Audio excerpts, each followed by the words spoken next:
নবী সিজদায় নিজের জন্য, আমাদের জন্য, পরিবারের জন্য, নাতিদের জন্য, আবু বকর সিদ্দিকের জন্য, তাহলে ফারুক আজমের জন্য, তাহলে ওসমান আলীর জন্য, তাহলে হাসান ও হুসাইনের জন্য, কাদের জন্য? আমাদের জন্য। কাদের জন্য? জোরে বলেন কাদের জন্য? যাদের গুনার পাপরাশি বেশি, আমরা গুনাহগারের জন্য। নবী রাহমাতুল লিল আলামিন বলে শাফাতি লি আহলিল কাবায়ের মিন উম্মতি।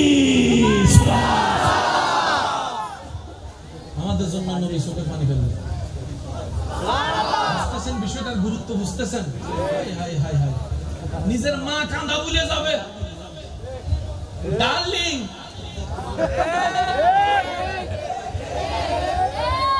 তোমারে সারা বাঁচি না, বাঁচবো না। বাস্তব না বাস্তব বলেন না?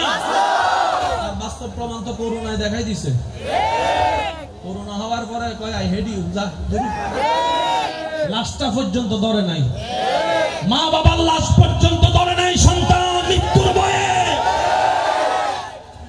আফসোস আফসোস আফসোস। সেজন্য বলি আমি, ভালোবাসা যদি খুঁজতে চান দুই জায়গায় খোঁজেন। বান্দা হিসেবে রবের ভালোবাসা নেন, উম্মত হিসেবে নবীর ভালোবাসা নেন। আপনার ভালোবাসা হবে রিয়েল ভালোবাসা। আর এর চাইতে কোনো বেশি ভালোবাসা কারো কাছে? মানুষ বাঁচার জন্য ভালোবাসার দরকার, মায়ার দরকার, মমতার দরকার। আপনাকে আপনার আল্লাহর চাইতে কে বেশি ভালোবাসছে দেখেন। এই যে নিঃশ্বাস নিচ্ছেন, এটাও রবের ভালোবাসা। সুবহানাল্লাহ বলি। নিঃশ্বাস ফেলছেন, এটাও রবের ভালোবাসা।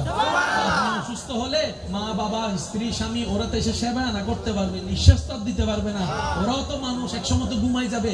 ওরাও ঘুমন্ত অবস্থায় যিনি আপনার স্বেচ্ছায়, যিনি আপনার সেবা দিয়ে যাচ্ছেন, যিনি আপনার উপর দয়া করে যাচ্ছেন, তিনি রব্বুল আলামিন। সুবহানাল্লাহ। এজন্য আপনাকে আল্লাহর চাইতে কেউ বেশি ভালোবাসে। মাথায় রাখবেন এই কথাটা। তো একতরফা কি ভালোবাসা হয়? ভালোবাসা হবে কয় তরফা? দুই তরফা। আমি আপনারে ভালোবেসেই গেলাম, আপনি আমারে মনে রাখলেন না, এটা তো কখনো ভালোবাসা হবে না। রব যেমন বান্দাকে ভালোবাসে, বান্দারও উচিত সবচেয়ে বেশি আল্লাহকে ভালোবাসা। কথা বলেন ঠিক কি না? আপনার আমার নবী সিজদায়, আপনার আমার নবী কোথায়? সিজদায়। সবাই বলেন সিজদায়। সোকে পানি, সোকে পানি। কাদের জন্য? আমাদের জন্য। কাদের জন্য? আমাদের জন্য।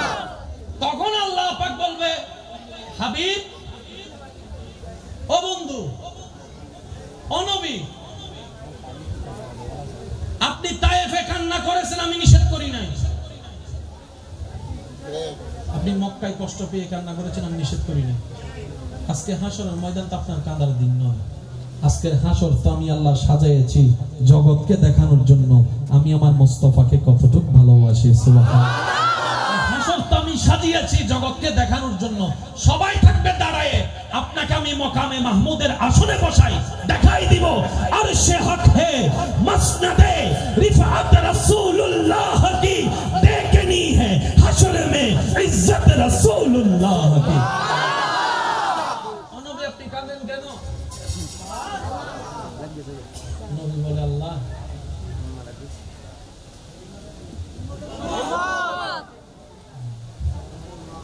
আল্লাহ পাক বলে যে ধরেন আবু বকরকে নেন। নবী বলে যে আমি আবু বকরকে নিয়ে টেনশনে নেই, টেনশনে আছি এই গুনাহগার গুনাহগার। আল্লাহ আবু বকর তো তোমার পক্ষ থেকে সার্টিফিকেট পেয়ে গেছে, ওনারা নিয়ে আমার টেনশন নেই। একটু যদি আমরা দরদটা বুঝতে পারতাম।